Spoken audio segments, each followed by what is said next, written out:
Hello everyone, my name is Gayatri Negi and in this video I will talk about one person company.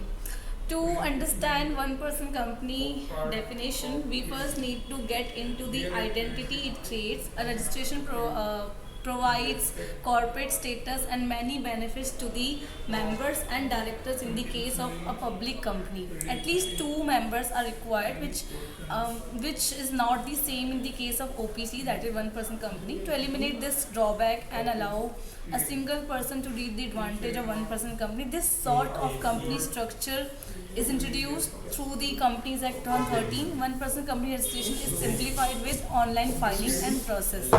Now we'll know what are the benefits of one person company. First is separate legal existence. It has separate legal existence. Secondly, there is lower compliance requirement in forming a one person company.